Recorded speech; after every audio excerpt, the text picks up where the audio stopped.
Buzzwole should it get energy next turn. Yeah, Mewtwo can do a devastatingly large amount of damage. It does 20 plus 20 for each energy on your opponent's, attached to your opponent's active Pokemon. Right. So, you know, it might do 40 base if it's one basic, you know, just strong energy or something like that. But with Choice Band, that can add up a lot. Zach goes for the classic Ultra Ball play, discarding 2 fighting energy, which isn't too bad for his deck because he does play 10. Yep. Opting to go for another Buzzwole. Kind of going for a different setup than what we saw Mike do with that Bridget and everything. In this format, you've been seeing a lot of Bridgets. Right, and the interesting thing is that Zach's deck doesn't play Bridget at all, which I think is really interesting. It's just playing N, Professor Sycamore, Cynthia's, and Gizmos.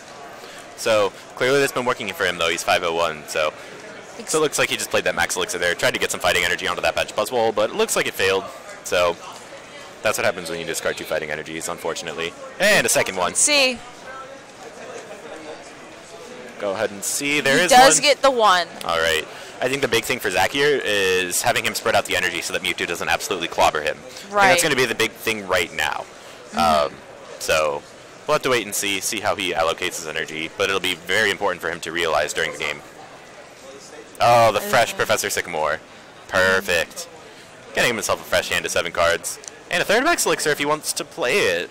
As well as a hand of energy, so he can attach one to that active Buzzwole that has a Fighting Fury Belt, it looks like. Yeah, it looks like a Fighting Fury Belt. So it looks like he's going to go for the Jet Punch. Going to do 40. If I were him, I'd put the 30 on the Wimpod with the energy? Yes. Yeah, I think that seems like the correct play at this point. Because just like last match, those Glycopods are big threats and put pressure on these decks because Jet Punch only hits for 30 on the active, 30 on the bench. Right. While you're hitting for 120 with a Glycopod. All right. Let's see. So it looks like Mike is going to go for... Looks like an Ultra Ball. Discarding an Enhanced Hammer and a Guzma. Seems fine. Wouldn't be surprised to see him get either a Tapu Lele, maybe like a Glycopod to start attacking. We'll have to wait and see. Yes, he's searching through his deck right now, weighing all of his options. He does go for that Tapu Lele, opting for the Cynthia. A fresh hand of 6 with our reprint of Professor Oak, or Professor, yeah, Ponce. Professor Oak New Theory. Professor Oak's Theory. I got you, don't worry. Oh, thank you, thank you. So it goes ahead and plays that Cynthia, or as my friends like to affectionately call it, the new Professor Oak. So I'm going to get 6 new cards here. I think if you're Mike, probably want to see a Glycopod. I would love to see a Glycopod for him, honestly. To start exerting that pressure, we do see 2 Float Stones. Not a Glycopod, though. Not a Glycopod. Shame. Those Float Stones do help. They can start helping to set up the Garbodor. And we see the Mewtwo hit that I think that's going to be 140. For 140, I think, with that choice band. Yep, looks like it's going to be 140. I think that the biggest thing here is that I think Zach's kind of realized that, you know, even though he is playing Garbodor, he probably isn't going to need it in this matchup because Glycopod Garbodor is good at, you know, keeping its own items in and of itself, but it actually doesn't look like he's playing any Rainbow Energies or Trash Lines either. No. Oh man, this is a completely different Garbodor matchup than I thought it'd be. No. Oh boy.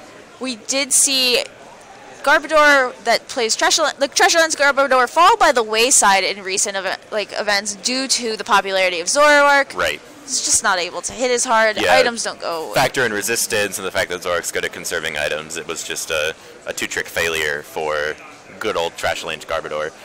So Zach does take the first knockout on a Wimpod that had energy, bringing that pressure down just a little bit. The active Trubbish does get a Float Stone, being able to retreat now, which is key. Yep. Allows for the Garbodor to set up its Garbotoxin now with its ability due to that Float Stone. So, gonna see the end come down here. I like this play. I think that Mike needs to get a Glycopod. I think that that's his biggest priority at this point. Although Mewtwo is pretty good here as well. I think it would be doing 180.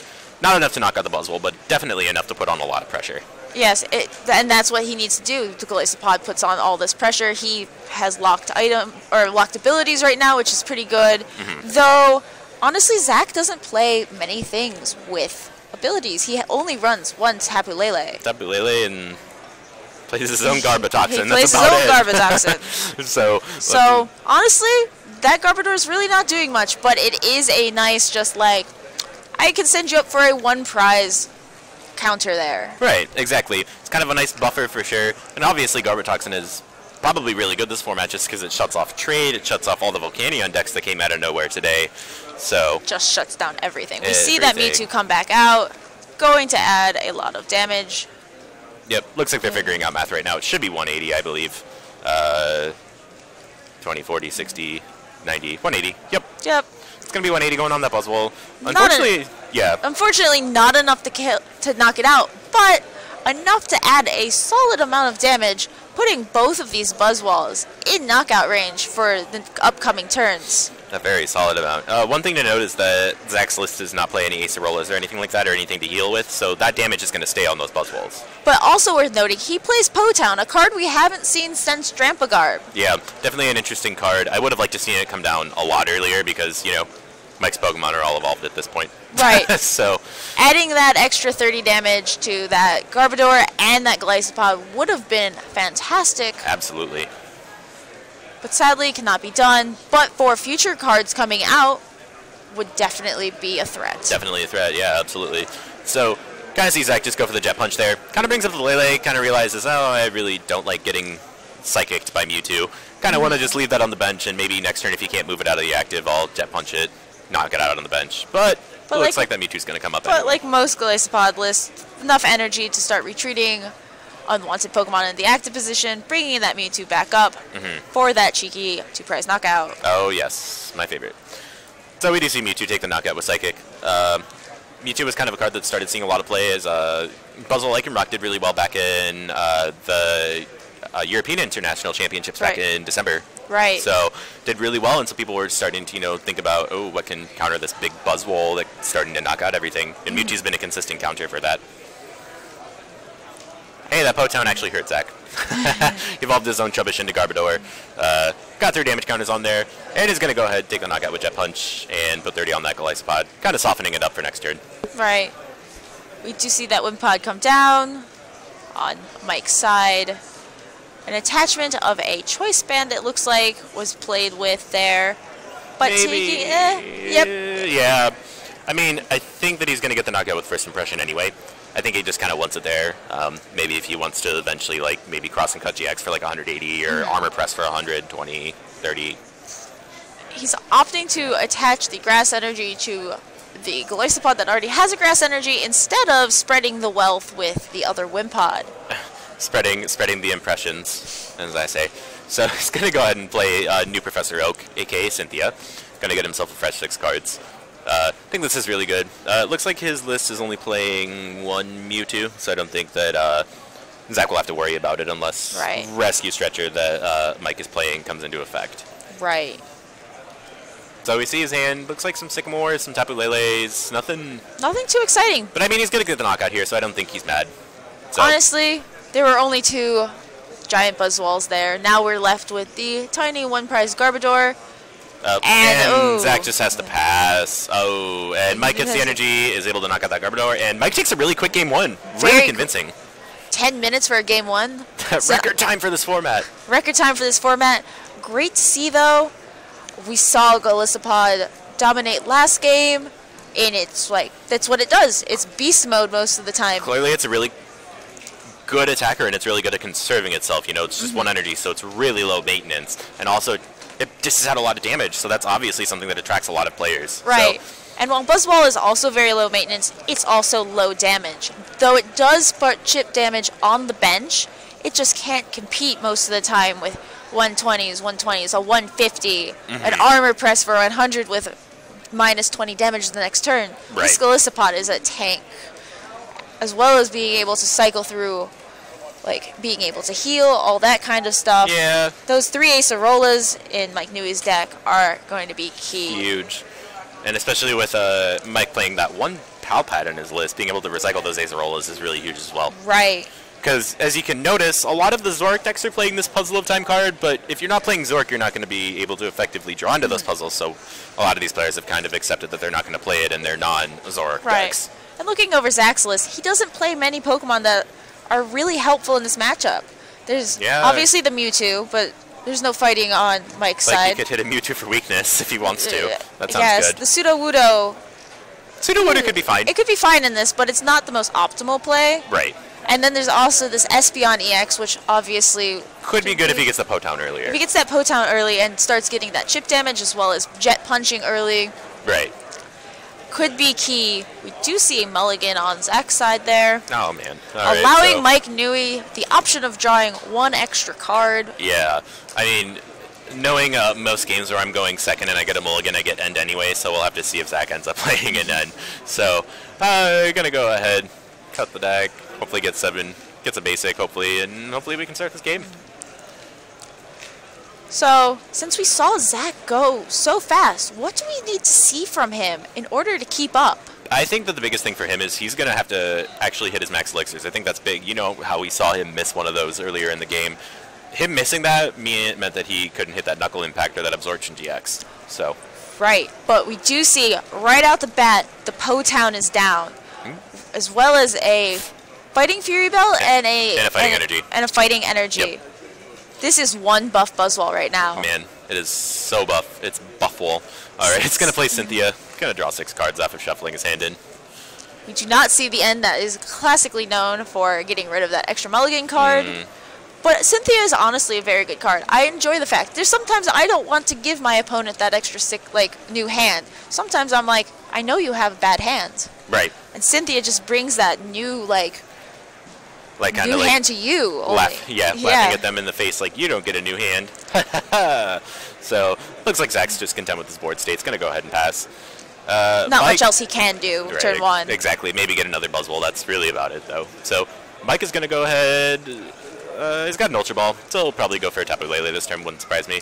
He opts for the Heavy Ball instead. And the cool thing is, if he wants to get a Wimpod, that ability only works while it's on the field. So if he wants to get another Wimpod, it does have a retreat cost of 3. Yes. While it's in the deck. So he does opt for the Wimpod, it looks like, currently searching his deck to see what is prized, making his counts, checking it twice. Okay, Santa. So gets another Wimpod. Seems pretty good. He had an Ultra Ball that he was eyeing, so I don't know if he's going to go for a Tapu Lele here. It looks like he's going to go back in, opting for a discard of a Golisopod. An Acerola. Acerola, possibly. Yeah. So he's going to do that. It is indeed an Acerola. He had a Sycamore in hand, so I don't know if he'd even want to Bridget at this point. I mean, he has 2 Pokemon. He's going to get a 3rd, so why would he go for a Lele for Bridget at this point? Right. Instead, we do see... And a 3rd Heavy Ball. A 3rd Heavy Ball. We do see the Mewtwo come down into play. Going to take a safe bet that he's going to go for the other Wimpod. Yeah, oh, yep. There we go. 3 Wimpods. That's pretty good. 3 of his 4. 3 of his 4. Not bad. 3 of his little Wimpies. Beautiful. So yeah, he's definitely going to play the Sycamore then, based on what I saw in his hand. Right. I think at this point, he's going to be able to retreat with Wimpod's Wimpod ability, so if he can find a double Colorless Energy, he can start exerting pressure really quick. And with that 7-card hand that he's going to get now, it's very... there's a good chance that he does get that DCE. Right, because he does play the full 4 copies. So if he doesn't get one, I mean, I wouldn't be overly surprised. It looks like he didn't get it. That's not good. So it's going to give Zach another turn free of no damage. Still ends up retreating that Wimpod. Very safe play here. It's a good idea. You might as well use the ability while you can. Right. So going over to Zach, he's got the Trubbish. Looked like a Float Stone coming down on there. I don't know if he'd want to attach another Fighting Energy to this Buzzwole just because it's very prone to Mewtwo at this point. So looks like he's eyeing the N. He's just going to go for it. He's looking to get that Knuckle Impact. I think that at this point, maybe he's realizing that, Mewtwo is only going to do 180 at this point, and, I'm going to bet my opponent doesn't play Professor Kukui or anything like that. Right. So I think that he's just very confident that he can just put that on. He'll survive at least 1 extra turn. So, going to play N. Both players are going to get 6 cards. I think it's Zach. You want to get some more Buzzwole. You want to get some more attackers. You definitely need more attackers on the bench. There's just that lone Trubbish. And the Buzzwole that could get taken down by Mewtwo. So he has an Ultra Ball. He has options. Gets another Buzzwole too. So pretty good end for Zach. And he also has the Garbodor in hand. Should he want to turn off? That Trubbish just came into play, so next turn. Next turn. Gotcha. Sorry. So it looks like he's just going to go for a classic Jet Punch. Going to do 40, 30 on a Wimpod. Seems fine. So going on to Mike's turn, I think if you're Mike, you want to get a lot of Glacepods down this turn. You want to get all of them. You want to get all millions of them. Makes sense. So he's going to attach a Float Stone to the Wimpod and the Trubbish, and going to play an N. All right. I can get down with that. So, going to get 6 cards. I guess Mike wasn't really satisfied with the N that Zach played. So. Right. Understandable. Sometimes you just get thrown the worst hands. You just get N'd out of everything. So, we'll have to wait and see what Mike gets. I think if he can get a Golisopod, I think he's going to be in good shape. But if he gets a double colorless, he can also start putting on pressure with Mewtwo.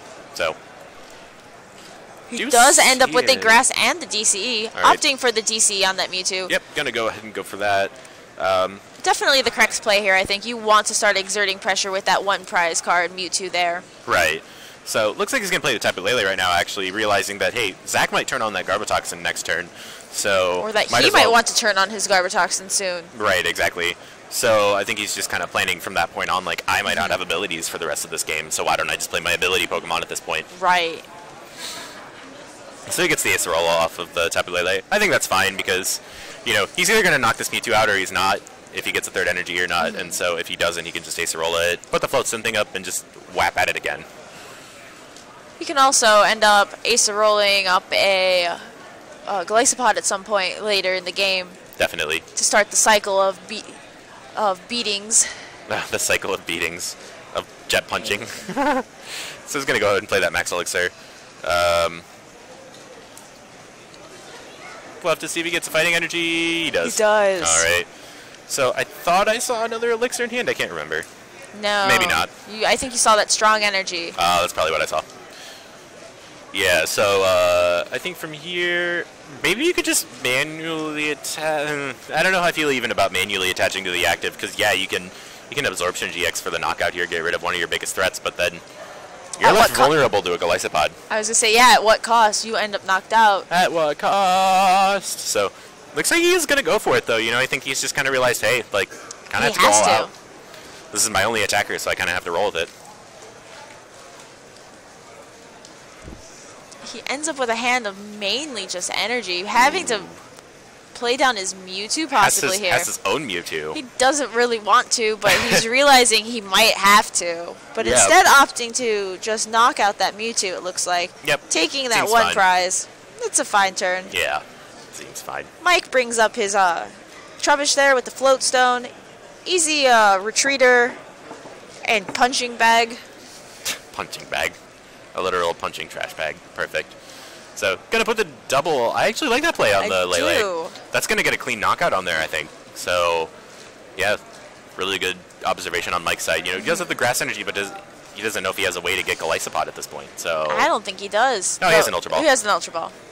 Gonna get rid of the Enhanced Hammer and the Acerola. Getting rid of the Enhanced Hammer makes sense because, I mean, he's gonna knock out the Pokemon that has the special energy on it anyway. Right. So. And Potown does go off, so that is actually really big. Gonna go ahead and play Cynthia there.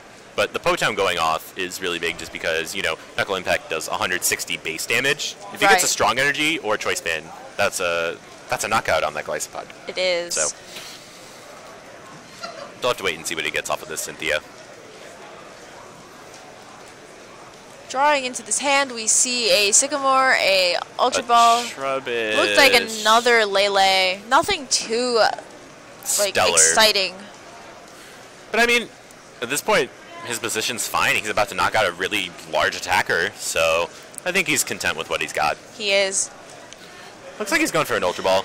Now, does he get the Golisopod or does he get the Garbodor at this point? I think Garbodor is probably the play. Yeah, we're going to see that. The play because Zach might want to try and set up with his one Tapu Lele he has, since he is running so low on Pokemon.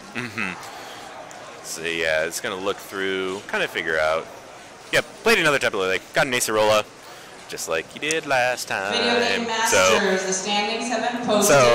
From here on out, I think that Zach is probably going to want to get that Buzzwole on the bench so that if he does hit any more Max Elixirs, he can start to load onto that so that he can start Knuckle Impacting and such. Yeah. And with that, we see the Garbodor come down. Abilities are off. It takes 30 from that Potown. But no abilities. That's a pretty good trade-off. It's an amazing trade-off. Not a Zark, but... Zach promotes that Garbodor, or Trubbish, I mean... Same trash bag, it's okay. So he attaches the Fighting Fury Belt. Also the Mewtwo. manually attaches. Interesting. I don't see his, he has an N, so, I mean, not terrible. I mean, he can eventually go in. Right. Yeah. We'll have to see. Yep, there we go. Gonna play N. Mike gets 4, Zach gets 5. Yeah, I mean, I think that Mike is just in a really good board state. I don't think that this Lele is really going anywhere unless Zach can find a max elixir, and a successful max elixir at that. Right. Because, you know, he does have 3 energy in the discard, and I don't know how many more he might have gotten rid of based on, you know, previous plays. Right, but the deck runs 10 basic, 4 special. Ooh, there's a max elixir from his hand. Oh, man. Oh, so, man, it could we see it? Could we see a really big turn for Zach here this game? I think we might. Uh-oh. Uh-oh. The drama, the drama, the drama! No! Oh, absolutely crucial miss for Zach. If he had hit that max elixir, he would have taken the knockout on that Lele, and he would have had a really good board advantage. Based on that camera shake, he did not seem thrilled. He did not seem very happy. No, absolutely not. But he does have a Ultra Ball, it looks like. He does have the option of trying to get another Buzzwole out. Yeah. That is indeed an Ultra Ball. So let's see. Yeah, I don't think he's going to play it. I think he's just going to go in with a Jet Punch here. Seems like a fine play at this point. Right. So, yep, going to do the 40 damage thanks to that Fighting Fury Belt, and it's going to do 30 to that Garbodor. How do you feel about that damage going on the Garbodor as opposed to maybe like a Wimpod or something? I like it, but I also don't. I wanted to see it go onto a Golisopod I wanted or to see a it go onto Wimpod. that Golisopod that already had 30, because then it would put 60 on there, and then Espeon, well, no, Wimpod has 70. I'm good at math, I promise. I just thought it would be a possibly just more offensive attack. Because those Galisopods are putting so much pressure on Zach, especially when you're only hitting 30, 30, 30 most of the time, unless you end up knuckle impacting. You need that chip damage down in order to knock out those Galisopods, especially if you don't have that Espeon EX out. Right. And honestly, I don't think Espeon EX is the play for this matchup. Yeah, might not be. You just need a little bit more. Although he can devolve that Garbodor if he really wants to. Oh, there we go. Gonna see a nice Guzma. Bringing up that Golisopod with the damage. Does he have an energy in hand? Or is he just kind of putting it up there in hopes of maybe he can pull something out if he's not having the best of hands? That's what it's looking like. So he's that's punching. It's actually really decent. It's going to put a nice 40 on that Golisopod, and then it puts another 30 on that Garbodor, and next turn it's in KO range for a Jet Punch. It is.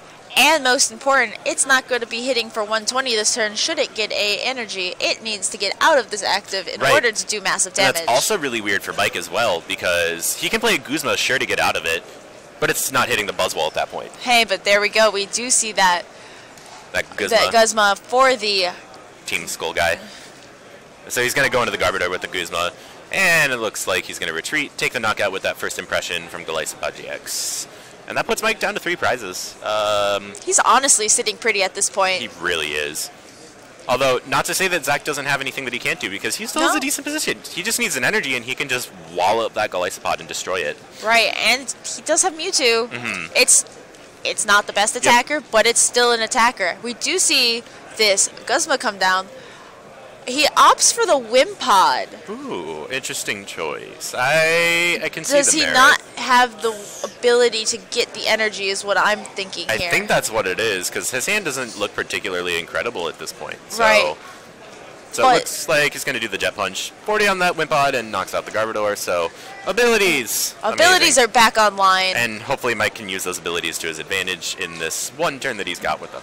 So I did see a Palpad in Mike's stand, I think, if I remember correctly. Depending on how many Acerolas he had to throw away, you know, Palpad might not be a bad option at this point. No, not at all. Because those are some very damaged Galisopods right here. Yeah, so Palpad is actually a really great card. It was actually printed back in the Flashfire set back in 2015. Sure, let's go with that. 14, yeah. It's an old card. Yeah, it's an expanded. Just got reprinted with a much better art for Ultra Prism. It lets you find 2 supporters in your discard, shuffle them into your deck. So it's kind of like a less overpowered VS Seeker almost. Right. But it's also a nice resource manager, Mike which is really nice. does get the Mewtwo down, has the DC in hand. Ooh. Does he have a way to get this Wimpod out? He does. The Guzma for a Golisopod, though. maybe he might just go for a crossing cut GX here. He might, and he's most likely going to. I think it looks like that. And there we go! Palpad! Yes! I love Palpad. For a Guzma, and I'm going to guess an Acerola. Yep. Which indeed he does Guzma go and for. Acerola. Yep. Those are going to go right back into his deck. Can I just say I love that art on that Palpad? It's fantastic. I love really good arts, and that Palpad just looks real good. I might have to like go buy some from the vendors here, maybe Yeti or Kiron's. Yeah. Like, actually, I'm considering it. Like, once this is done, I might just go get them. A commentator needs to play, too. So, anywho. So Mike's going to do that, and it looks like he is going to cross and cut GX this turn for the knockout on that Mewtwo. And he's just 2 prizes away from winning this game. He is. So, that's a really awkward position for Zach. That Buzzwole is heavily damaged.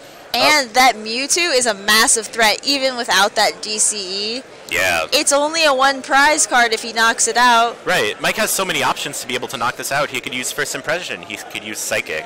If there's enough energy on there, he could use Energy Drive if he wanted to. Right. So it all just comes down to whether or not Zach can hit some really good cards at this point. Zach does drop another Buzzwole and Espeon EX, opting to play an Ultra Ball here. Looking through his deck, seeing what he has left, and he doesn't seem to have much. He's looking at his hand, fidgeting with his discard. I don't think he has anything left. He opts to go for nothing. Yeah, that's not good. Oh, goodness. So, yeah, he's going to have to fail that Ultra Ball, unfortunately. If I remember correctly, I think I saw something in his hand that looked like a Sycamore. I can't really tell. Just because there's that second art of Sycamore now that came out. So, can't really tell. Or maybe that was a Guzma? Oh, it does look like he ends up possibly passing here. Oh, man. That's not good. Yep, looks like he's going to go ahead and pass. If there's a DCE for Mike, that's game. Choice Band, does he have the... Oh, man, this is dramatic. Does he have the DC? Does he have a way to attach? He only has N in hand in terms of a supporter. Ooh, and he goes for it. Oh, my goodness. Ending himself down to 2, giving Zach a fresh hand of 4. Oh, my goodness. This he is intense. risking it for the biscuit here. Oh, I would love me a biscuit right now. So he's going to go ahead and play that and get 2 cards. And if one of those 2 cards is a double colorless energy, Mike Newey's going to advance to 601. So here we go. Dramatic drawing. Drum roll, please. Like editors, can we ever get... He got it! He got it. There we go. All right, there you go. And Mike Newey just won round number 7 here at the Collinsville Regional Championships in a convincing